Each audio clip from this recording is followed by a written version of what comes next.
Oh, uno, dos, tres, cuatro. The revolution will put you in the driver's seat. The revolution will not be televised.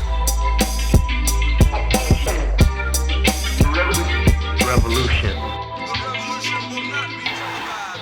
Will not be televised. Not be televised. The revolution will be. How's everybody doing? It's me, Rick Stovall, host of the Visual Revolutionary Podcast, and that is the show you're listening to, so thank you for tuning in. If it's your first time, I'm going to do the spiel because this is a biographical episode. This is a show where I get to sit down with some of my favorite photographers, filmmakers, and other visual artists and hear about the journey that shaped them into the person they are today and how they established their career. Make sure to check out the show at visualrevolutionary.com for all your information. Please subscribe wherever you listen to podcasts. While you're subscribing to things, go over to YouTube. It's at Visual Revolutionary. You'll see the logo and hit subscribe, please. I need to build that out. I'm trying to release short videos from these conversations as well as the audio of the full length episode. So help me out. Hit subscribe there. Lastly, at Visual Revolutionary on Instagram. And that's it. Today on the podcast, I'm joined by Anand Varma. He's got a beautiful new book out called Invisible Wonders.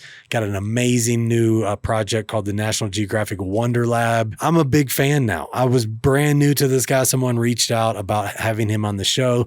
They sent me a copy of this amazing book. It's beautiful. Highly recommend it. Go buy it. Help support people like Anand out there. But I wasn't familiar with his work, and I told him in the beginning, and it wasn't just because I was talking to him. It's stunning. It really is. He's doing macro photography with a kind of flair and aesthetic that I don't know that I've ever seen before. Maybe someone out there will argue with me that it's reminiscent of so-and-so, but I don't know it. All I know is that I looked at his work. I was like, yeah, I definitely want to talk to this guy because it's gorgeous, including some stuff that shouldn't be. He did a whole project called Mind Suckers on parasites that is both terrifying and yet beautiful enough to hang on gallery walls and have collectors pay for it. He's doing some really cool stuff. Somewhere along the line, and we talk about it obviously in his story, he got really creative with the way he was approaching the subject matter. And it's just really cool. But he's got a really interesting story of, just this lifelong desire to be a scientist and chasing that dream, chasing it to Berkeley, chasing it through a degree in integrative biology. But during that time, he also met David Lichtwager, worked for him. David's been on this podcast before, also does beautiful macro work. And I think he just got hooked, and he built this career that's really, I told him in the beginning, it's this kind of beautiful integration of science, engineering, and art. And in the engineering aspect, the reason I say that, go check him out. Watch behind the scenes videos, watch all the stuff he did with bees, check out the National Geographic Wonder Lab. I'll put some links in the show notes as always, and you'll see what I'm talking about. Through trial and error and constant evolution, he has really just kind of created some of his own contraptions to beautifully capture the subject matter that he's working with. And yeah, it's just so cool. I definitely want to go visit that lab and check it out. But look into it. I think you'll be fascinated. He recently took himself off social media, so I won't post an Instagram link for him because it's not there. And good on him. He said he realized it was just becoming a distraction and through his own experimentation was not moving the needle as far as work was concerned. And he removed it from his life like a disciplined person should. I have not removed it from my phone, but I'm inspired. Anyway, shout out to Malaparna for reaching out, suggesting I get Anand on the show and for sending over the book. Anand, congrats on a beautiful project that is Invisible Wonders. And I mean it when I say I'm a fan now. I look forward to seeing what you do next. I will definitely be following along. And right now, I'll quit rambling, take you right to my conversation with Anand Varma. Revolution. And Anand Varma, welcome to the podcast. Thanks for doing it. Hey, thanks so much, Rick. Thank you for sending the book, Invisible Wonders. Beautiful. I mean, man, seriously, because someone reached out on your behalf, and sometimes I'm hit or miss whether I respond to those or not, because it's always tricky to know like how much communication goes on between the two parties. But I looked at your work and it's stunning. Like right off the bat, I was very interested immediately because like I've seen my fair share of microscopic work. Even like David Lichtwager was on the show. I know he plays integral part of your life. So I have seen that type of work, but yours is it's a very interesting kind of mesh of, this integration of science, like engineering feats and art, but the art really plays heavily because your lighting and some of these creative ways you choose to, like some of the, I guess, background elements and everything you choose to incorporate, absolutely gorgeous. So, Appreciate that. yeah, of course. It's not just because you're on the show. I've thoroughly enjoyed looking through your work. The book is beautiful as well, but really just your website and all the stuff I've found online. Yeah, it's really impressive. Just right off the bat, I'm curious with Invisible Wonders, because it's more like a curation of all these different photographers and scientists and, put together, packaged in this gorgeous book. It's beautiful. It's huge. You could really spend a lot of time. I have spent a lot of time with it.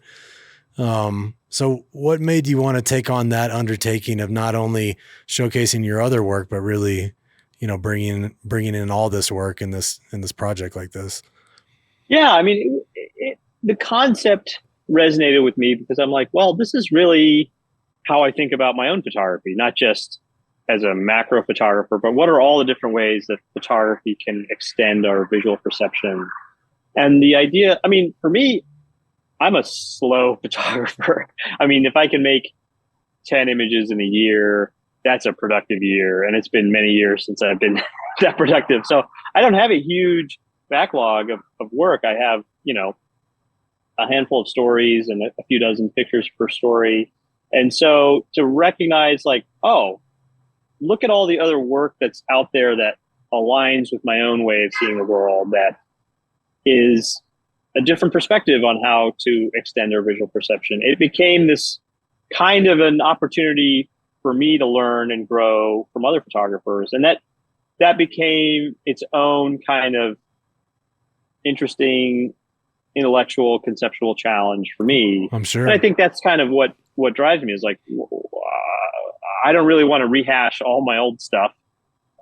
So every project, whether it's a book or a photography project or a lab space, it kind of has to offer some opportunity for growth and challenge. And I've never done a book before, so this was like, hey, this could be an interesting puzzle to crack. I mean, that probably says a lot, that puzzle to crack. I can only imagine the undertaking of trying to, once again, it's a really big book. Ton of work in there. You wrote extensively throughout the book. I guess, what did the process, from pitch to publication? Did you pitch it first of all, or was this your idea? No. I mean, this was definitely a beast, and it really evolved quite a bit over time. I think this started out as an editor, Susan Hitchcock at National Geographic Books, reached out to me and said, "Hey, we want to do this book." Originally, it was called Invisible Worlds, and he was like, would you be an advisor, essentially? Would you like write a foreword and help us think about chapter titles, like an outline? Like, can you help design an outline, review our image selection, write a foreword? That's what I thought I was getting into. And I was interested originally because I thought, oh, well, this fully aligns with the work that I do. This is kind of an interesting opportunity for me to articulate some of my philosophy around photography and my reflections on photography. And then it became like, well, as I sort of thought about the structure and the outline, I'm like, well, does it make sense for someone else to write this chapter introductions based on what my ideas are? Like, can I just write these myself? And I've never written, like, I'm not a writer. I haven't. You are now, captions. Yeah. You're a published writer. So that was a first, like, I went and bought like 10 different books about how to write. Okay, I gotta learn how to do this before the editor realizes I don't know how to do this. And then, they would send selections of images for me to review. And I'm like, wait a minute. No, I think I need to do this from scratch. Like, I have an idea of what I want here. It doesn't make sense for me to explain to someone else what I want them to look for. Like, all right, here we go. I'm going to choose every picture in this book. I'm going to write every word in this book. And then one of the really cool opportunities for growth for me was the design process. And so, working with Sana Akash at National Geographic, she was the designer. And so we spent hours and hours on Zoom kind of saying like, okay, what's the pacing? And she would come up with a draft, and I would say, hey, what if we swap this here? Do these pictures talk to each other? I learned a ton from her. I haven't, other than working with an editor at National Geographic magazine, I don't have that much kind of graphic design background. And so I learned a ton just watching her work, asking her questions, giving her feedback. And probably where I learned the most in terms of thinking about pacing and how images talk to each other and how they lay on a page and kind of where the gaps were. Like, oh, we got a lot of this kind of content here. Like, does this actually, wait a minute, some of these images fall into two different categories of time and light. Like maybe we can move them around and we have a lot of this kind of work, but not enough of this. And so that was a delightful surprise, that process. But it's I kept on taking on more and more responsibility throughout the process that it turned into 10 times more work than I thought I was signing up for. And I have no regrets. I'm proud of what we were able to make, but it was unexpected how much of an effort that was going to be. And I would say the hardest part was the writing part. I mean, it's a photography book, so it's not a whole lot of text, but wow, a decent amount. It took a lot to squeeze out those few hundred words per page. You know, it was like, whoa, I'm used to pulling long nights, you know, figuring out how to get the worm in the right spot and like iterating on that. And I could not use the same process. It was not just like, I'm just going to stay up until this happens. It was like, wow, I'm getting less able to. Yeah. You're like, I should walk away from this. Yeah. Yeah. So I had to come up with all kinds of other strategies for how to focus and how to kind of be creative on that front. Because I did not have the tools for that going into this project. I mean, it turned out great. Your writing was great. I thought it was fantastic. But I mean, my first impression, you know, besides being like, oh, wow, this is beautiful, was, wow, what an undertaking. You know, I was like, man, this is, that would be a big undertaking if National Geographic did it themselves, you know, but much less for a single photographer. And look, everybody, there's always collaborations, obviously, and you've got a team, but you know, to approach this on your own as this huge collection of work and trying to figure out, like you said, kind of where that lives and the sequencing of all of it. Yeah, I can't imagine. It's hard enough to just do a book that's your work. But I agree. I think especially in that kind of macro world like that, I think it made a lot of sense to really like introduce all these different photographers and different imagery and different approaches even. It really kind of made it more interesting in the long run. I'm sure that's was probably some of your thought process, at least. Yeah, and it was an awesome learning process and an inspirational process too. I mean, there was so much work in there that I was like, I wish I'd taken that picture. Right, I'm sure. Come up with that. I'm like, oh wow, here's kind of a new direction that I want to take my work, or just recognizing like, wow, there's incredible work out there that inspires me to want to become a better photographer and experiment with new ideas.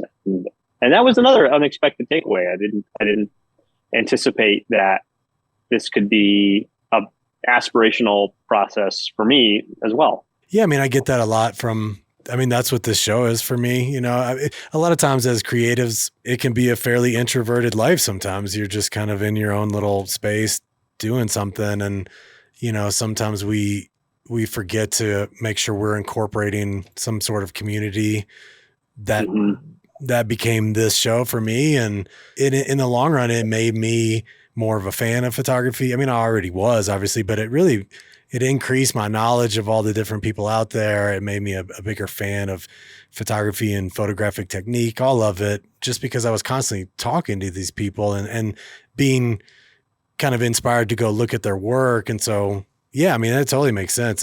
Obviously, as you're reaching out, trying to figure out what goes in the book, I'm sure you're talking to all these photographers, and, you know, it becomes this collaborative process instead of just like, this is me putting me in a book. Yeah, that's a good way of putting it. That's right. I want to talk real quick before we get into your story, because like I said, I'm fascinated on kind of how you got to where you are. But as I was looking up information on you and kind of preparing for this talk, I saw that National Geographic Wonder Lab, they had even done a article. And how cool, man. Once again, as I was watching behind the scenes videos on you and just looking at all this work, it was, when I said that integration of science and engineering, a lot of these contraptions you are coming up with on your own, whether it's motion work or still photography. And so to have a whole lab, like really kind of dedicated to the exploration of that, like, man, how cool. And how cool for the people that get access to be able to to shoot in there. It's amazing. It's been a total dream come true. Where I'm sitting here in the lab now.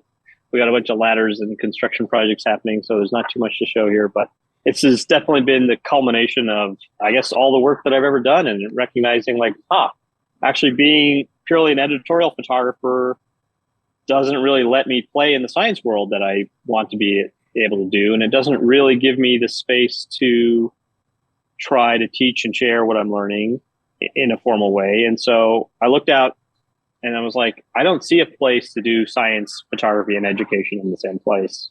So I'm gonna have to make it myself. Yeah. And so to kind of bring all the things I care about in under one roof, it's a dream come true.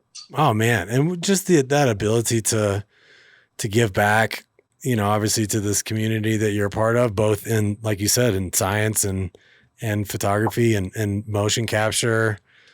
But yeah, I mean, honestly, like looking at it, as I looked at behind the scenes stuff, I was having trouble like wrapping my head even around like what, I don't understand what he's got going on there. You know, like there is a lot happening, but you know, it seems, I mean, that's obviously how you're creating some of these amazing looking images. Like when I look at your hummingbird work where, you know, you're introducing smoke, or the mind sucker stuff, which, you know, like I have gone down so many rabbit holes, unfortunately, of like weird, the world of parasites and unfortunately their hosts, you know, but I mean, what a gorgeous yet terrifying project.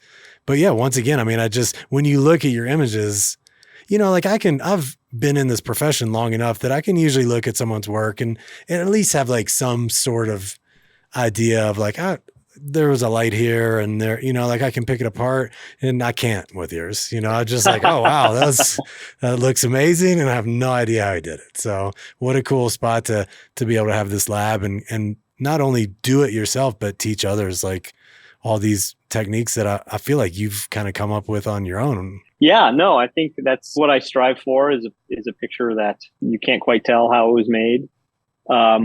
That being said, I'm happy to share all of my processes too. And so I learned a lot from places like strobus.com and all these communities that were kind of open source. And so I'm happy to contribute back kind of everything that I've learned. And then in terms of figuring it out along the way, I that wasn't really on purpose in the beginning. It was kind of like that Mindsucker story. I was too naive to realize how unprepared I was to propose that. Yeah, but I didn't know any better. You know, I was like 25. I'd never pitched a story before. I had a meeting with a Nat Geo editor, and I'd done like one day department assignments, like a 1-page, 1-picture story. And so that kind of got me in the door, and she was asking what other ideas I had. And I was originally trying to pitch a story about hummingbirds because I knew the scientist, I had all these years of experience. I kind of thought, all right, I have a foothold in this story. And she was like, that's boring. Every picture of a hummingbird has already been taken. So what else you got? And you were like, hold my beer. Not exactly. I'm like, I don't have any. Yeah. Well, I had this one conversation with my classmate who went on to study parasites, who was like, hey, come down to my lab in Santa Barbara and like photograph these parasites. So like, I knew that this thing existed. I had no idea how to photograph it. I had no idea how to like put together a story pitch. And I'm sitting in front of this editor, Susan Welchman, and I'm like, I don't want to sound like an idiot that I have no other ideas than this one stupid hummingbird one. So I'm like, well, there's these parasites, and some of them, there's this cricket that gets infected by a worm. And she's silent the whole time. And then she lets me, explain this whole story. And then she pulls out a paper that is a proposal on Mindsuckers that's already been approved by Chris Johns, editor-in-chief at the time. And she's like, we are already doing this story. We don't have a photographer. You need to meet the director of photography right now. And so I'm like, whoa, this is bad. Yeah. This is not good. This is not good. Wait, I was just saying all the words though. Yeah. And I walk in and he's like, how are you going to shoot this? I'm like, macro lens? Up close. He must have like seen through my BS, but he was like, all right. They didn't give me the assignment right off the bat. They were like, okay, how much time do you need to give us a proof of concept? And so I pitched 5 days, I think 6 days, and I spent 28 days like at this lab, like trying to figure stuff. And so speaking to this, like inventing new ways of taking pictures, like I had worked for David Lichwater for 6 years at that point. I sort of had a sense of like white background, studio photography. I knew it had to be a little different from that. Mm-hmm. And so I went to the art supply store. I just bought like watercolors and paints and markers. And I went to the plastic supply store and I bought all these different kinds of plastics. I went to the sort of one hint that I got from the editor, Todd James. He was like, listen, we've already hired an illustrator who's going to like draw out the life cycle of these crazy parasites. So it's your job as a National Geographic photographer to prove that photographs deserve a place in the story. And you're going to get one photograph per parasite. And so at that point, I thought I was going to do landscapes and macros and portraits. And I was like, oh, okay, I got one photo. And he's like, if you can get that to speak to the graphic novel illustrations, even better. We've never done that before. But like that's what's already going to be in the story. Figure out how to fit photography into that context. So I went to the comic book store in Berkeley and I was like, how do I take a picture that looks like a comic book? And how do I use these art supplies to like make that happen? And I went to this lab in New Mexico and I was just like mixing watercolors and tanks and putting it behind the Cricut and like putting these pieces of it was pure yeah, trial and error. I was desperate. Yeah. I'm like, this is my one shot to make it as a National Geographic photographer. I don't know how this is going to work, but it took like 5,000 tries, 5,535 tries. And so that at the beginning, it was pure desperation of just like throwing stuff against the wall and this like seeing like, ooh, that works a little bit. Okay, this works for the background. Now, how do I get the worm to show? Okay, if it's rim light, okay, I can get the worm to show. I got the background, I got the worm. Like, Cricut, how does this work? You know, it felt like pure chaos and desperation at the time.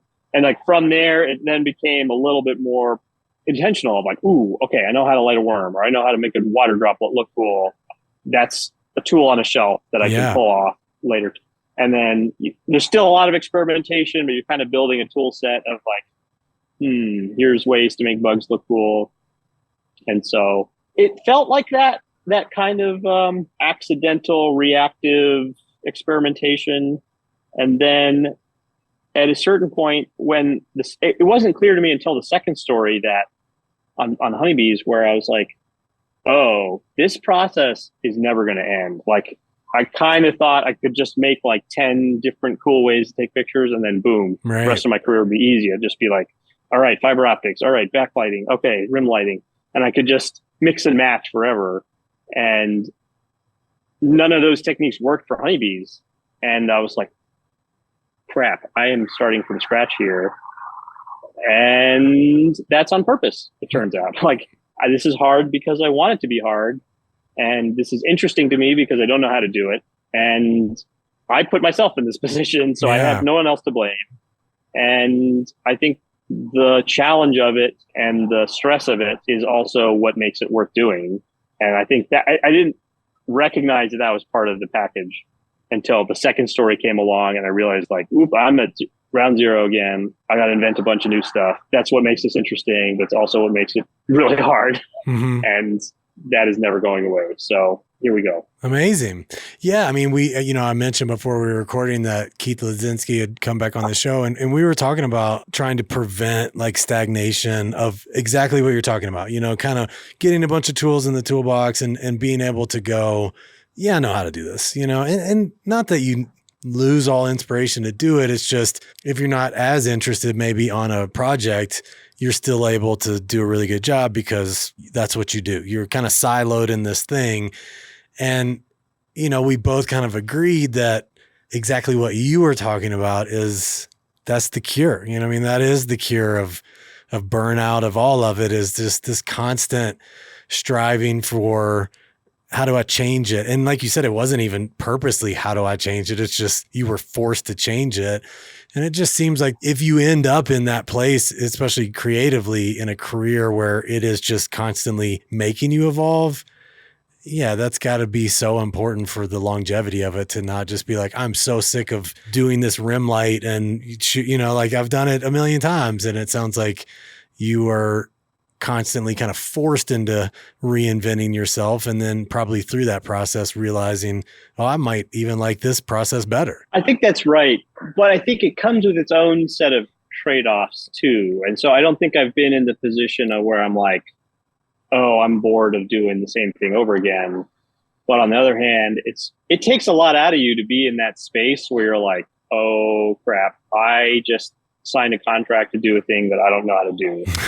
And like, Sure, there's that initial high of like, ooh, this is cool. We're like in Mexico with bats and like, wow, in Mayan temples, this is crazy.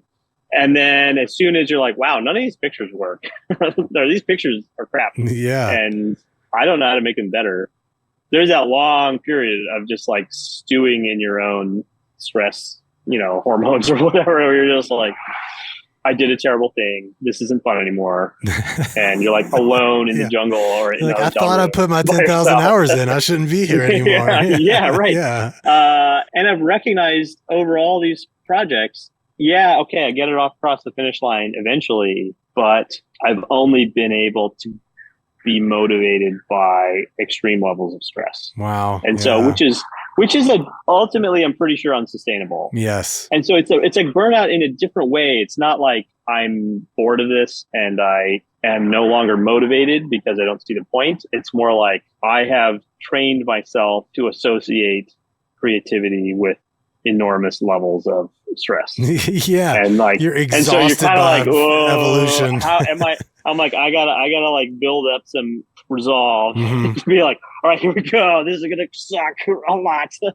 And that feels, there's like something tragic about that I'm like, oh, I can only focus and I can only be creative if I feel like my entire career is on the line. Yeah, if your back's against the wall. And so I'm like, that's now that I have a bit more breathing room and I'm not in that same level of desperation of like proving myself to Nat Geo or to the world or to myself.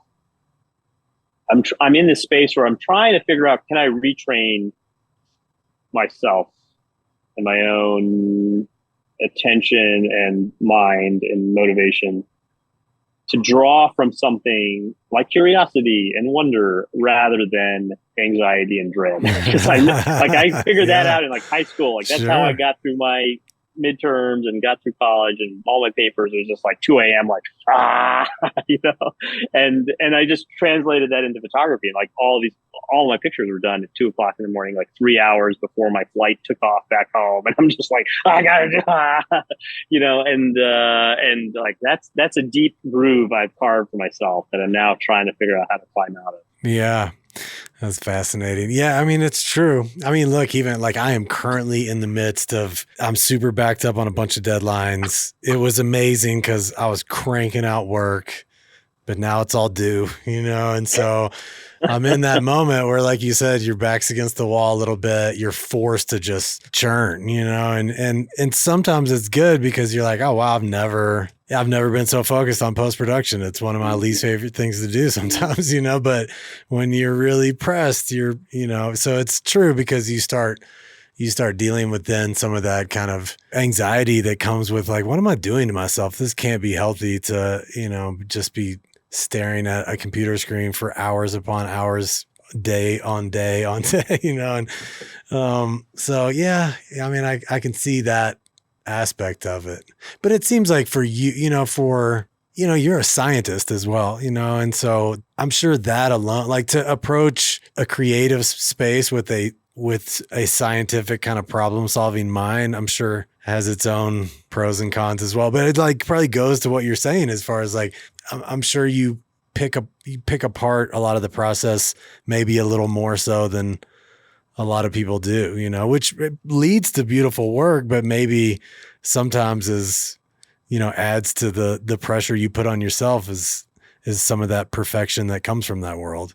I relate to that for sure. And I think part of what I tried to design here at Wonder Lab is like, by intentionally giving space for the science part and the education part, it feels like I can relieve a little bit of the pressure of being entirely identifying with the creative element.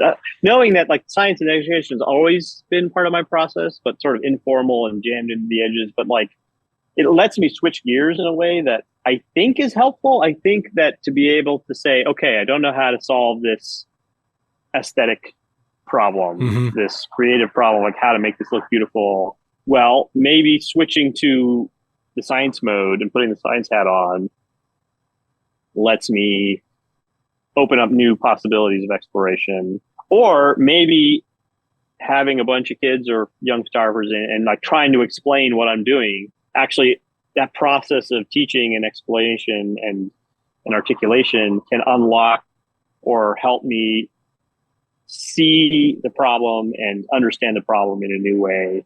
And so like maybe these three identities can sort of support each other. That's the optimistic view. The pessimistic view is like, I can now just distract myself anytime anything gets hard. Sure, yeah. And rather than solve a problem, be like, Right. yeah, I'm going to drop that. And I'm going to just play the science. The science stuff is getting hard. Like, whatever, we'll just do some education stuff. So the flip side of that is I can just like run away from my problems all the time because I have like so much. It's like a giant candy shop in here that I can always just switch to something new. So that is yet to be determined. Yeah. If this is productive or counterproductive. I mean, I think a good teacher, if you're a good teacher, that means you're a good student because, most of the time when I'm trying to express a point or maybe some kind of process that I use, or I've taught at meditation retreats, like I've done enough like little pieces of teaching here and there. Even this podcast, like half of the time this podcast, as I'm talking, it's just me working through my own shit. It's like that it needs to be vocally expressed for me to hear myself say it and go, oh, wow, you're not doing that thing you just told everyone else to do, So, I think that is the beauty, to have that opportunity to not only probably be inspired by some of that kind of youthful, hungry energy of being young and just wanting to change the world, to be that idealistic, I guess. But also, like I said, when you're trying to get a point across or teach anything, I think if you're open to the teaching yourself, then it helps you grow as well. Absolutely agree. Let's back up a little bit because I do want to hear some of your story. I know you grew up in Atlanta, right? Mm-hmm. Let's talk a little bit about that. I've seen, kind of snippets of like, yeah, you found your dad's camera at an early age and played in the woods, but like unpack that a little more as far as like what kind of kid were you, growing up there? Yeah. So we were kind of not really in downtown Atlanta. It's kind of suburbia. It was a weird suburbia because it was like old dairy land that had started to get subdivided. And so we lived on a little half acre of woods, or maybe a little less, quarter acre. But behind the house, like whoever owned the rest of the land hadn't put a house on it yet. So you could just, as a 5-year-old, it just felt like endless woods that you could just tromp around in. And so I would follow my older brother and sister out the back door, and there was a creek that went through, and there were like salamanders and crawfish back there to go catch and play with. And so those are some of my earliest memories. And then, my parents would take us camping to the Smokies or, what did your parents do? What kind of work were they doing? My mom is a teacher, a Montessori teacher, and my dad was a doctor. But like half doctor, half scientist, like studied cancer and was on the faculty at Emory University. And so, did you come up through the Montessori program? I did. Yeah, and I think that was a huge for sure part of my identity today. So Montessori, like my mom learned about Marie Montessori when she was growing up. I guess she spent a bunch of time in India, apparently. And so she kind of actually influenced a bunch of people in India. And so originally we were all going to be homeschooled because my mom cared so much about this Montessori philosophy of education. And we happened to move to a place. I was born in a place that was just down the street from a Montessori school. So from pre-K, like 3 years old till 8th grade, I went to Montessori school. I think that is, I don't know how much to attribute to the school versus my mom, but the Montessori philosophy of like, I think fundamentally Montessori is about encouraging and rewarding kids' curiosity. Of course. And I think that is core to me and it's core to my work. And I think that's what I'm also trying to do through my photography too, is sort of like, how can I give you some nugget that rewards you for paying attention and shows you kind of how much cool stuff there is out the world, and says, now you go out and explore, and maybe you will experience what I experienced. And that's kind of like that childhood of like turning over a log in the backyard and finding a snake. And then the next day you find a spider or a beetle or something new. There's like, you never know. There's no end to the surprises and the delight that you will find in the natural world. I think me as a photographer today is like trying to relive that childhood sense of curiosity and wonder. Yeah. And that was like not a straight line, because I thought that I had to be a scientist to do that, because my dad was a scientist, and he kind of told me, he was like, hey, you should be, at that time he said, you should be an ichthyologist, because I was obsessed with fish. I was going to say, I don't know what that is, but all right. Yeah. I was like, okay, cool. Yeah. That's what my dad's saying I should be, is like, I should be a scientist who studies fish. So cool. That makes sense. Yeah. All right. If I'm going to get paid to like look at cool fish, I guess I'm going to have to be a scientist. And that assumption didn't really get challenged until I got here to Berkeley and met photographers. But that's who I was as a kid. Like, we would go camping, even in Montessori school. It's sort of, everything is just set up as shelves for you to look at. Yeah. You go and you can like find something that's interesting to you. And you want to do a project on dinosaurs? Cool. Me and my friends did a project in second grade. We made a giant mural, and we spent like months, drawing out different dinosaurs and like learning about them. That's because and they let us do whatever we wanted to do. And then, like, once a month they'd be like, all right, you got to learn some cursive or some algebra or whatever. They snuck in some formal education whenever we didn't teach it to ourselves.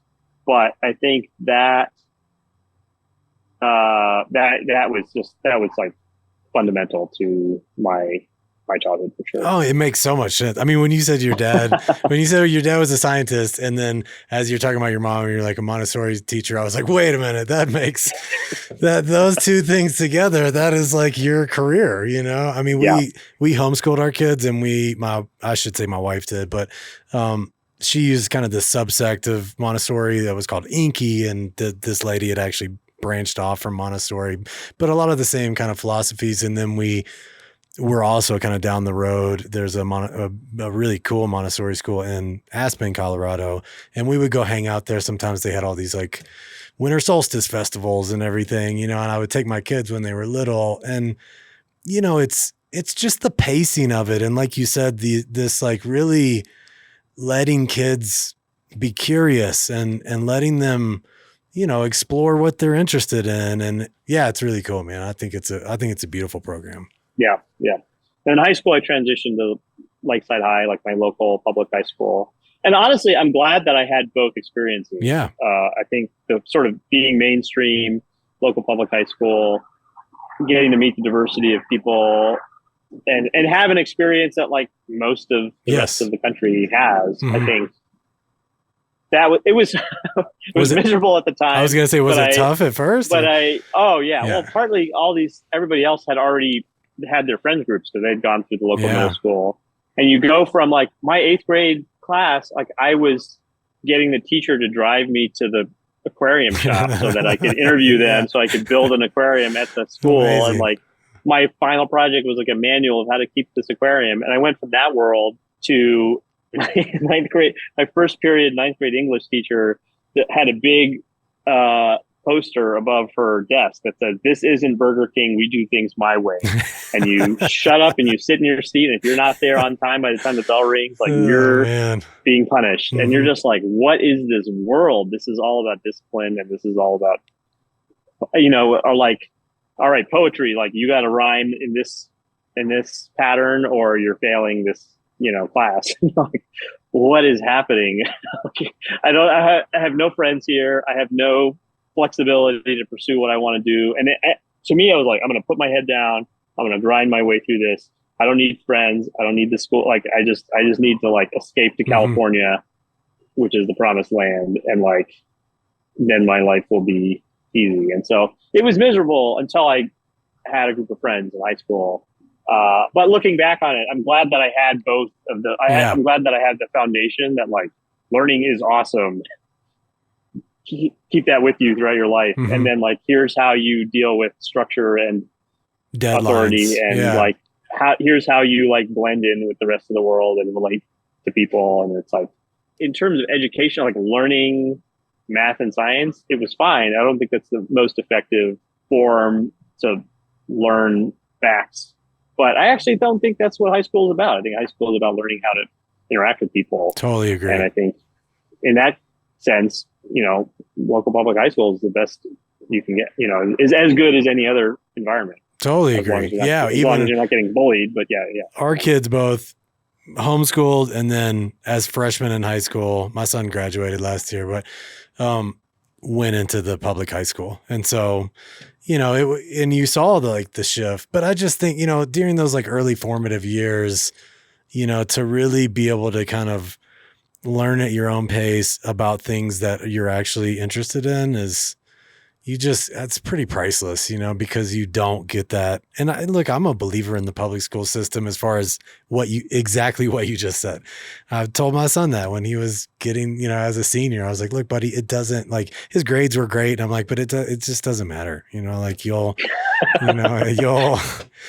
get whatever you want to get out of it. But you're a curious kid. So you'll also get a lot of things. You'll probably get more from all the books you read and stuff than, but anyway, I'm curious, like, as you're kind of getting towards the end of high school, like what, you talked about like at an early age being really interested in kind of nature and bugs and spider, like snakes and everything. And, like, did that continue to play a part in your life? Was that always something you were kind of leaning towards and taking your dad's advice as far as you're going to be a scientist and maybe study fish, like, was that still playing a part as you were getting close to graduating? Was that the plan?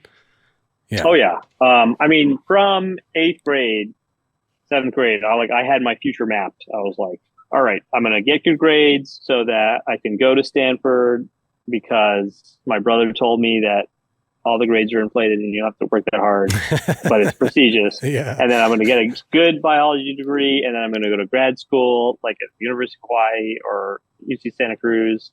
And then I'm going to study marine biology, marine ecology, coral reef ecology, because that's where the coolest fish are. And then I'm going to move to the South Pacific, and I'm going to live on a hut by the beach where I can go scuba diving every day. Like, I had that whole plan mapped out. Amazing. Wow. And like till the end of high school, I was still like wandering around. Like that's what me and my friends did. Not on weekends. Like everybody else was finding like whoever's parents were out of town and like throwing a rager, and like we were taking our canoe and like trying to sneak into Stone Mountain Park and like canoe to some island that we could sleep, in the middle of the lake illegally or something. Yeah. And like that was what we did, was we would wander around. And my friend Gene was like really good at that. We would look at MapQuest. This is before Google Maps, and we just look at Atlanta and we'd look at the biggest patch of green that didn't have any roads in it. We're like, let's go and see what's in there. There's a lot of like trespassing onto random like mining. Sure, yeah.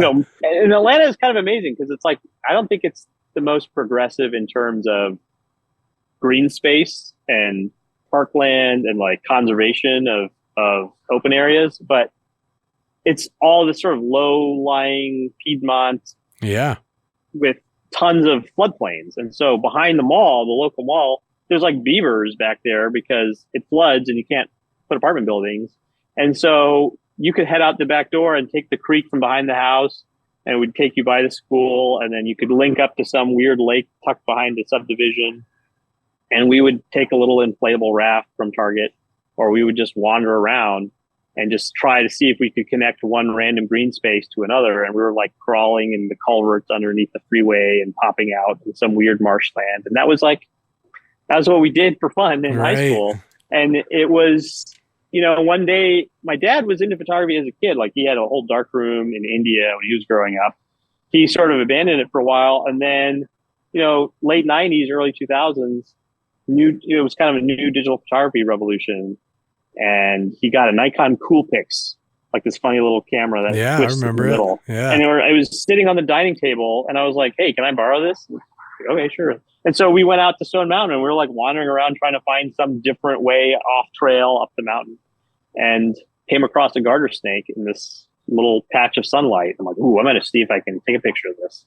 And the macro mode on that camera, it's kind of like your phone. Like you have to be right up right on, on top of it. Yeah. To get that magnification. And so I snuck up like from 5 feet away, just practicing my stalking skills. And I got in this snake space and I took a picture and it didn't move. And Gene was watching me this whole time. And I took the picture and he's like, "Oh my God, this is so cool." And we're looking at this picture and zooming in at all the details. Like the real thing is still, the snake is still there. We could have been looking at the snake. But instead we're obsessing over this photograph.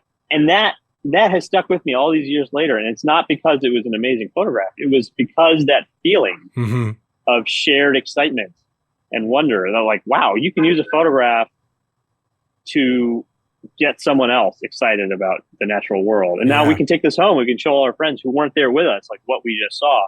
And so from that was like this pivotal moment where we had sort of taken a camera, and I think he had a camera too. And it really reinforced how fun it was. And now we're on like the treasure hunt. What could we find this time? And we found like a water snake eating a catfish, and we found like crickets and grasshoppers and spiders and just like all kinds of weird stuff. It would just be like, hey, what new thing can we find in this weird patch of woods behind the movie theater? And that's what photography was for me in the beginning. It was just this way to document my adventures so that I could tell stories about it to my family or to the friends who weren't with us that day. Yeah, I love that. I mean, it seems like that's still what it is. You know, you're documenting scientific exploration and adventure. So you said, you had your sights set on Stanford. You end up at Berkeley. What created that shift? And then talk a little bit about, because obviously in hindsight, that is a pivotal moment with the Nikon Coolpix. But, I guess talk a little bit about like, does that continue to constantly be this little aspect of your pursuit in science? Sure. Well, I didn't get into Stanford. That was So Berkeley was my backup school, and I was upset about that for about a month until I met the mountain bike team at Berkeley, and I started riding my mountain bike with them. And then this idea that like I can go mountain biking in between my classes. I probably discovered mountain biking at the same time I discovered photography. It's just this like access to freedom of the outdoors. Yeah. And to realize like, wow, this is a community of people I don't think I would meet at Stanford. And also whatever, this is amazing. This is my dream come true that I can explore California. I can explore the Bay Area. Berkeley has like more biology classes than I can possibly sign up for anyway. So my disappointment around that faded pretty quickly. Yeah. And I also recognized I didn't know what I was looking for. It's so funny in high school, you're choosing this arguably important decision and you have the worst information to go off from. You're looking at like college rankings or like football teams or I don't know what the website says. So like you have no real sense of what opportunities you're going to have at one place versus another. And ultimately Berkeley is kind of why I'm a photographer. And so I have zero regrets. It was the amazing opportunity for me. And it was just the right mix of a solid biology background and education and exposure to all this awesome research and labs. At the same time, having opportunities outside of science that the university was connected to that landed me where I am now. So. Yeah. Well, you just said, Berkeley's the reason I'm a photographer. So talk about that. Like when did that really start truly taking hold, I guess? Sure. So I brought my camera with me and to me, for the first 2 years at Berkeley, it played the same role. Like I'm not going out there purely on a photographic, photo walk, or like I'm not going out specifically to take pictures, but I'm going out on a summer job to work for a grad student in Point Reyes, and I'm going to bring my camera along with me just to see, what there is to see. I took a field course. What was it called? Natural History of the Vertebrates at Berkeley, where every week we'd spend 4 hours like learning how to identify salamanders and snakes and birds. And I was like, I had my camera with me. Mm-hmm. Still the same, like record. Still the same little point and shoot, or? No, at that point I had upgraded to a Canon Rebel. Okay, sure. All right. The first generation Canon digital Rebel. And, Sorry, I totally cut off your no, train no, of no, thought. no. That was that course, IB 104, Natural History of the Vertebrates. Every week we had 4 hours in the field. Every week I'd take my camera, and the end of the course, the grad student instructor, the one guy, his name is Sean Revito, who I thought hated my guts because I was always the guy wandering off in the other direction to see like what was around the hill, and he was always yelling at me to get back from that cliff or get back to where everybody else was doing. I thought he hated my guts, but he sent me this email at the end of that sophomore year that said, "Hey, I see you with your camera every week on our field trips. This photographer, David Lichwager, reached out to us looking for an assistant. I thought this would be an interesting opportunity for you." And I Googled David Lichwager, and like, he has almost no online presence. Yeah. So I'm like, oh, I don't know who this guy is. But photography is interesting, and it'd be interesting to see what a professional photographer does. And I don't have any other summer plans right now. So I had lined up a summer job, and I thought, why not? This will be interesting. And I called up David, and he said, okay, come meet me in San Francisco at my apartment. And I go there, and he said, basically, I just need you. It's great that you're interested in biology. The job is to go to Sequoia National Park and rappel into these caves and like document all of these cave dwelling creatures that have just been discovered there. It's great you're into biology because I need you to like work with the biologist there to help find these specimens. It's great that you're interested in photography because it means you'll pay attention to like what I'm doing. But he never asked to see my photos. He never asked to see my portfolio. He's like, basically, I just need you to carry a backpack. And I was like, okay. And he said, oh, by the way, this is an assignment for National Geographic magazine. I was like, whoa, this is serious. Okay, I had no idea. I thought he was doing a personal project on caves. And it's like, oh, all of a sudden I'm like in the big leagues here. This sounds awesome. And it was. I got to learn how to like rappel and to go caving. And I got to go to places that the public wasn't allowed. And I got to see creatures that hadn't been described by science yet. And so all of a sudden, this inkling of like, wait a minute, this is kind of what I signed up as a scientist to do. And here I am as a lowly photo assistant getting to do stuff that all my like friends in grad school who are on their way to being a scientist aren't getting to do. So that was the first little inkling, like, wow, there's something here. But at the same time, I was convinced I didn't want to be a photographer because I saw David's life and he was like in his mid 40s at that time. He'd only ever been a photographer since high school. He was working at the highest level for National Geographic, and he was still scraping together like one assignment to the next. I was like, I do not want that level of insecurity. This is awesome. I will carry his bags as long as he lets me, but there's no way I want that level of insecurity. And plus, like, I've been wanting to be a scientist since I was 8. I'm not about to give up on that to my childhood self. And so I told myself the story of like, okay, wait a minute. This is great. This is awesome life experience. I'm getting to work with cave biologists. The next project was in Hawaii. I was meeting NOAA scientists. I was like, this is really helpful life experience. I'm going to do for a couple of years. It's going to make me an even better grad student. Then I'm going to go back to science, and all of this travel and experiences will better inform the kind of scientific question that I pursue in grad school. Like, that was the story I was telling myself for the first several years. Like, not going to be a photographer. This is awesome. This is going to make me a better scientist. But I kind of got hooked. I mean, it was just like, sure, yeah. Wait a minute. This is too good to turn down. And so I was like, I'm not going to ever turn down any of these opportunities to assist. And then at a certain point, I'm like, I got to make a real go of this photography thing because I can't let go of this crazy adventure and these opportunities. And when I fail, then I'll go to grad school. Yeah. And I'll be a better, more well-rounded person and with life experience and all that stuff. And I'll know what I want, but I got to give this a solid go before giving up on it. Yeah. I mean, dude, a few things like it. First of all, just to have, every once in a while, you're lucky enough to have someone kind of pop into your life and like change the whole the direction, so, and like going towards what we were talking about with education and what you're doing, even with the lab, like every once in a while, like good on that teacher to see something in you to go, I might just have something that's going to change your life. But then like your degree, it's integrative biology, right?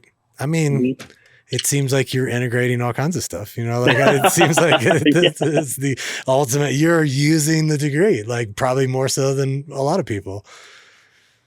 Yeah, that was a little bit of another unexpected surprise along the way. So I like working as an assistant opened me up to this world of photography. I kind of had to make a go of it. I did. I got a grant from Nat Geo, a Young Explorer grant. That got me a foot in the door.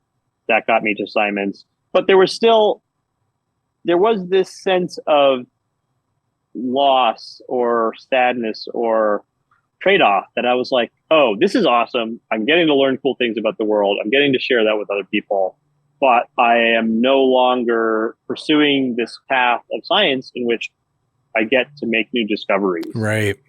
And so that felt like, okay, I'm not going to give up this new adventure, but it's a little sad to me that I'm letting go of this dream of becoming a scientist. And it was not until the second story that I worked on for Nat Geo on honeybees where I made this video of bees developing inside the hive. And when that was published, I got messages from scientists that were like, hey, we learned new things about bee biology from your video. Yeah. And I was like, whoa, really?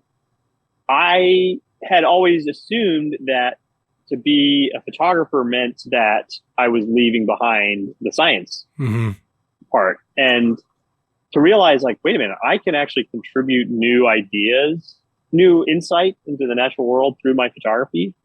That means that science and photography are not mutually exclusive. Like, yeah, I have to understand the science to take compelling pictures. If I succeed at taking a compelling, novel, surprising picture, I can actually contribute new understanding of the science. Like, these are synergistic pursuits, actually. And I don't have to divide these identities of science and photography. And in fact, I can kind of do the science on my own terms. I don't have to navigate the kind of complexities of academia and all of the compromises and trade-offs and frustrations of that. And I think that is part of what landed me in this idea of Wonder Lab too, where yes, I can contribute new ideas, but purely as a magazine photographer, you're never going to get funding to like follow up on the science. Sure. If it happens incidentally, great, but like you're not getting extra field days to redo an experiment or to keep your camera running and gather more data. Like, once your photos are done, we're not paying you to do anything else. And so that's where I'm like, there isn't really a space that supports this intersection of science and photography. Like, I can either be fully in academia and you're writing papers and getting, grants to do research and to teach people, or you're getting magazine assignments to make images. But if you're trying to make images that help an understanding of how the world works and then communicate that to the public, you're kind of like neither industry really you're wants in the you. middle of it. Yeah, totally. And so you're like, okay, well, how do I carve space in between that? And that's kind of where I've landed now. Yeah, I love that. I mean, because I had read like with the Bee Project on how, like you had said, you had kind of answered some questions that people didn't really understand because they got to see it. And that is the beauty of what we do as creatives, whether it's visually document or visually express, whatever. Obviously, in your case, like you get the opportunity to visually document and then share with the world, like how it actually works. And as a learning tool, especially, it just doesn't get much better. I mean, for scientific education, especially for young people, to just be able to go, oh, I can just watch, instead of like explaining to me or giving me, graphic illustration, whatever it is, you could just show me a extremely high speed, slow motion video. That's amazing. Like that's all I needed to see. Why didn't you lead with that? So, so cool. One thing I did want to ask is, you mentioned in the beginning of the conversation when you were pitching Mind Suckers that you'd really never done a National Geographic project. Did that really introduce kind of your style and your voice do you remember, if it wasn't that, like, was there a time where you really started getting aesthetically some of the results that we kind of know you for now? Mind Suckers was it. I'd done 3 one-day assignment or 2-day assignments that were single images One was on fire ants. One was on chopsticks, Really? factory in Yeah. Georgia that produces chopsticks. And one was on tiny little wasps. And all of that was kind of standard studio photography that I learned from David Lichwater. Right. Like, none of that I think was distinct visually. It was sort of reproducing the skills I'd learned under David. Parasites is where I first kind of had to create my own visual language. Mm-hmm. And it was sort of clear from the beginning that like this story is so unpopular and off-putting that like Yes, it's going to need some special visual treatment totally. just to get people to pay attention. And so I didn't know exactly how to do that. And we talked kind of about that trial and error process. And I think at the end of that, that's where I felt like, and you can see the influence of David Lichwater in there. Like it's studio, it's controlled lighting, but then I had to sort of figure out how to take it into a new direction too. And at first I thought that was it. Like I was like, okay, cool. I figured out fiber optics. I figured out high contrast lighting. Right. And Nat Geo was like, hey, we liked your bug pictures. Can you do a story on honeybees? I'm like, easy peasy. Like I don't have to go to Costa Rica to find these things. I'm just going to go to the local beekeeping club, get some bees, shoot some fiber optics at them, done. Mm-hmm. And that was the process where I was like, these aren't terrible pictures, but this whole like film noir vibe is not working for honeybees. And so then it was like, okay, I guess we got to figure out a new visual language, and maybe some of the tools from Parasites are applicable, or some of the strategies, approaches, but this has to have a new look to it. Mm-hmm. And so I think that establishing a sort of unique visual voice happened with Parasites, and then sort of started to, each project felt like, I don't think they're as distinct in the way that Parasites is, but I sort of recognize like, okay, each project needs to have its own vibe. Yeah. And for me, I want it to be something new so that I have some new puzzle to grapple with for my own kind of curiosity, so to speak.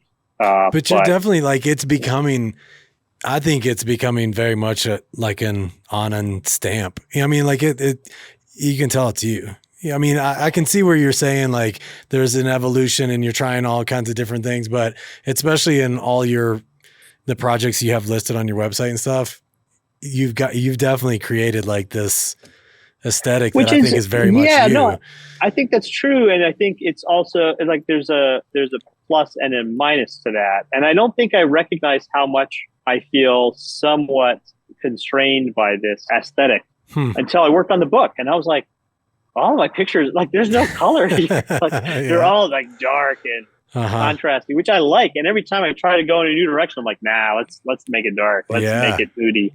And so I don't know how much I'm going to be able to break out of this, but the book is kind of it was kind of like holding up a mirror and it's sort of like, look at all the other ways people are making really compelling work. Right. And I don't think I want to take a hard left turn and just do something totally different, but I'm kind of like, all right, how do I expand the circle a little bit? Sure. I still want it to feel like me. I think it will feel like me because it has to be something I like, but how can I evolve a bit? Because I think I feel somewhat constrained and I'm like, how do I can throw a new animal to the mix. I can shoot some video, but how do I make this feel fresh to me? Right. Much less the rest of the world. And so there's a little bit of like, it's great that I'm proud of the work that I've done. It's cool that I can be consistent, but slight variations on that. Sure. But I'm like, what's the next variation? What's the next way that I can introduce some new little sparkle that feels fresh? You know, I don't know the answer to that. Shoot like human aspects, like you know. Ah. I mean, like I said, man, because I'm new to your work. This is when the publicist or whoever it was reached out, I wasn't familiar with you, and so I'm new, but I'm a fan. I really like it because I think you said it best when you take a subject so off-putting like parasites that we all want to really just kind of put our heads in the sand and pretend like they don't exist and that our body's not probably full of them as we speak. And to create something that like, I mean, honestly, man, there's a few of those, like I collect art, you know, like I'd hang them on they're really cool looking, you know? And like, that's to me, And, like you could say that about a lot of the artists that are in your book, but I don't know, man, you're definitely doing something that it gives it some flair where you think, yeah, he should be doing gallery shows as well. I don't know if you have, but it would work really well. Most of your work, I haven't figured out how to crack that world, and I haven't put a lot of effort into it either. But sure. Happy to take any suggestions. Yeah, for those of you listening, reach out. No, Yeah. It's super cool. Well, do you think, like as you move forward with the lab and everything, and you said this is a new experiment. We'll see, if how good of an idea this is, but like, do you see that just kind of helping also diversify even like the financial living of all it? Like, I still don't really, I have trouble sometimes wrapping my head around, especially in the National Geographic world. And I know there's a lot of grants and obviously National Geographic pays, but a lot of times I'm like, how are you paying the bills with some of this stuff? Like, and even talking to David, I think he was like, well, I'm struggling, and so, yeah, I'm just curious on what that looks like for you. I think, it was something super intimidating at the beginning, especially working for David and watching him and recognizing, okay, he has these relationships to foundations and he did this book stuff and he's got this magazine thing and he sells prints. I'm like, how am I ever going to do any of this stuff? Right. I don't know where I'm going to meet the head of some foundation or like who's going to buy my prints or like, it seemed like such an alien world. And the truth is I found different avenues. I get a huge chunk of my income is from public speaking. I just came back from a talk, like a corporate talk yesterday. I'm going to a big public venue in LA tomorrow. And so that's been a big revenue stream for me. National Geographic itself has like 10 different ways to make a living. There's like the magazine, right? There's TV stuff, there's books, which you'd have to make a lot of books yeah, to sure. actually make that a regular part of your income. There's expeditions, there's and that's all on the for-profit side. The nonprofit side, there's lectures, there's grants, and so that's what's paying the bills for this new endeavor. Is a major 5-year grant that covers a salary, which is the first time I've ever had that, and it's a little. I mean, it gives me a bit more runway than I've ever had before. There's a question of like, okay, well, now that I have staff and rent and aquariums, and animals I got to feed, like what happens at the end of that 5 years? This is now a much bigger freight train that I got to figure out how to keep going. But there's like weird new avenues of money that nobody ever teaches you. Like totally, that's why you got to go to medical school or you got to go be a scientist, right. And then you kind of meet people and you're like, okay, this person makes a bunch of money in fine art sales. This person teaches workshops. Here are philanthropies that support endeavors. Here's individual donors. So there's people who have relationships to essentially patrons. And each one of those has its own weird world and weird trade-offs and weird compromises you have to make. And there's commercial photography and there's the whole social media world. And so there's a lot of different ways you can slice it up. And even my own ways are starting to evolve as I have this kind of chunk that's come from the National Geographic Society.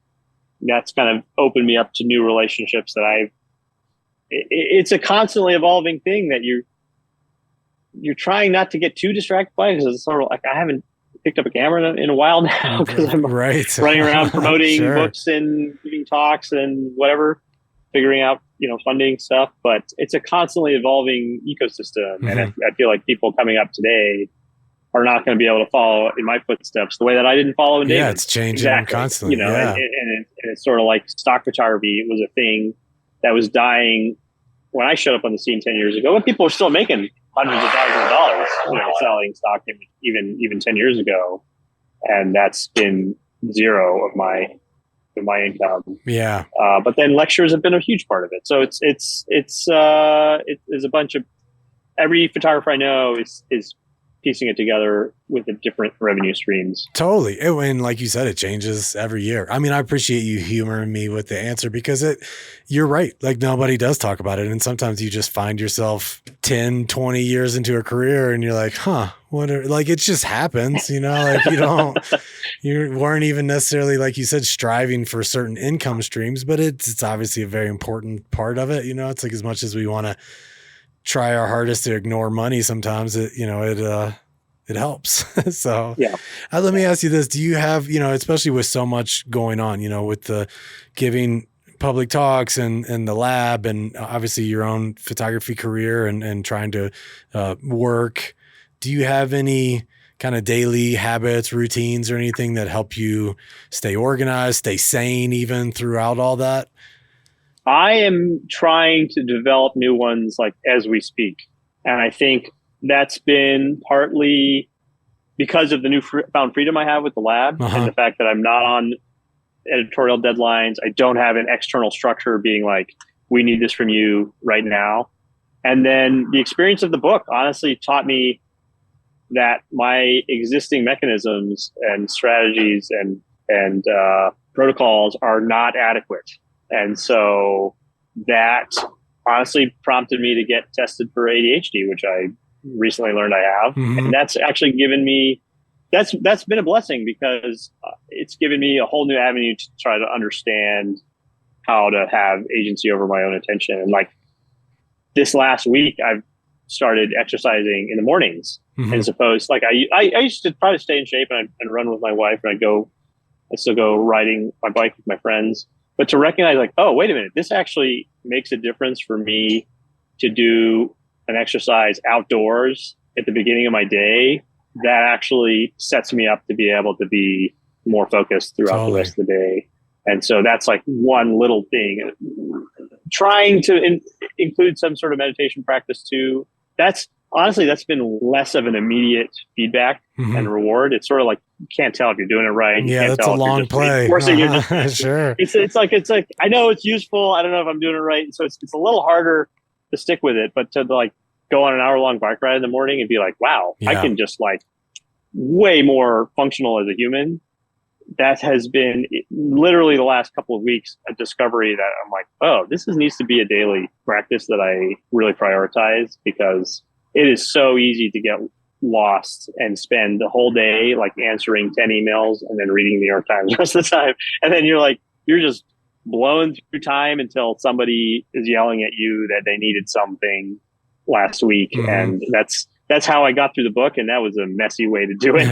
And and that's inspired me to really find new strategies for that. So. Yeah, I love it. I mean, I'm totally with you. I think exercise first thing in the morning, I've been a meditator for many, many years, but I also, I run, I mountain bike, I do all that stuff. And if I can get it in first thing in the morning, it, just sets yourself up. It's like so foundational to, I think even with that Inky program, and I think Montessori even kind of uses some of it, but even when my kids were little, there was this kind of whole philosophy of like expand and then contract, and so like creative play and then come to learn, and I think we lose sight of that sometimes as adults where we're just like you said, you make the mistake of looking at your emails or something right when you wake up. And then the next thing you know, it's 8:00 at night and you're like, well, I never did. I just scrolling. Yeah. Yeah. This is terrible. Yeah. For that reason, I signed off of social media those last couple of weeks as well. So I think that's been, I was running this experiment kind of the last few years. I haven't posted on Instagram for probably 3 years just to sort of see if I could get away with it because it's a major revenue stream for many of my friends and colleagues. And I was like, can I do this and not be and still survive? And it went long enough that I was like, I'm going to deactivate my accounts and we'll see if that works. And I think for me personally, it's been an amazing sense of freedom. And that's been an important part of my mental hygiene, I guess. I love that. It's funny because I was going to ask you, I was going to be like, I couldn't find you on Instagram. Do you not, and I was going to be like, good on you. I'm like to a fault, just kind of terrible at social media. I just never, I enjoy it and everything. And like you said, I have a lot of friends and colleagues and people on this show that have made a whole career, really from the ability to adapt and grow in social media, I just always had trouble caring, and so it never, and so I have not even purposely conducted that experiment myself sometimes, where I would look at my Instagram and I'm like, oh, I didn't post this whole year. Like, I don't, whoops, and like, I don't think it affected me at all in my business. And so, yeah, good on you. Because it is, like, it can be inspiring, but it can also just be a giant waste of time and a giant distraction of what you're actually trying to do. Yeah. All right. Last question. I'll get you out of here. Take it wherever you want. I always end the show the same way. Just closing words of wisdom, advice you give to others kind of seeking their own path. Ooh, that's a tough one. You're like, I'm still trying to figure it out. Yeah. I mean, I think to me, it's been about, amidst all of the distractions and all of the chaos and busyness, trying to figure out how to reconnect to that curiosity that we're all born with. Yeah. And to make time to reflect along the way on how that journey is going. And that can be in very literal ways of like, how does this picture working and how does it compare to the last one? Or in more broad senses, I think for me, so much of my journey has been unexpected. It's the hardest parts have been evolving my own dreams for myself, because you get so locked into the sense of this is who I want to be. Yeah. This is my definition of success. When you come across an idea that's actually better, figuring out how to navigate whether to let go of this previous idea and whether or not that's you're giving up and throwing in the towel too early, or you're tethering yourself to an outdated vision that's no longer relevant. It's really hard to know unless you have some ability to reconnect to what your core values are and how they apply to this decision in front of you or this experience in front of you. And so I think that combination of curiosity and reflection are the two processes or elements that I try to hold closely so that I can figure out how to navigate this like world with no instruction manual, it turns out. Totally. This is beautiful. I love it. I mean, it's true. I think we set kind of goalposts sometimes along the way, and we get so, our blinders are on and we're just looking at the goalposts, and sometimes you realize like you passed the goalpost a long time ago, and you didn't take time to just kind of reflect, just decide what's important. I mean, I love that I have been asking people a lot sometimes lately is how did the idea of success evolve as they went through their career? And the fact that you kind of brought that up it's true. Cause I think we face that a lot of times, especially if you're lucky enough to stay in this career for long enough, you're going to have moments where you're like, well, hold on. What is, like, I passed that one thing I thought was success and I still don't feel successful. So like, what do I do now? Awesome. Anand, it was great talking to you. Like I said, you got a new fan in me. I appreciate you taking time out of a busy schedule and chatting with me. And we really look forward to seeing what you do next, man. Thanks so much, Rick. Hey, where are you based? I'm in Colorado. I'm okay. I'm like right outside of Vail, Eagle, Colorado. Okay. Yeah, just okay. Well, if you ever come through the Bay Area, let me know. I'd be happy to host you at the lab here. Oh, dude, I would love to come check out the lab. So if I'm there, I do travel and shoot a lot. So I might end up hitting you up and being like, I want to see that place. It looks amazing. Please do. Awesome. Well, thanks again, man. I hope I didn't go too long on you, but I appreciate the time. No worries. All right. Have a good one. Revolution. All right. What'd you think? Pretty fascinating guy, right? Once again, check out his work. Link to his website is in the show notes. He's got most of his projects on there, a bunch of motion work that's just gorgeous. And that is it. That's where I'm going to leave it for another episode of the Visual Revolutionary Podcast. Once again, at Visual Revolutionary on Instagram and YouTube. Subscribe wherever you listen to podcasts. If you want to send me emails, always love hearing from people. The email address is on the website at visualrevolutionary.com. I'll be back soon for another episode. Until then, I'm out. Peace. Revolution.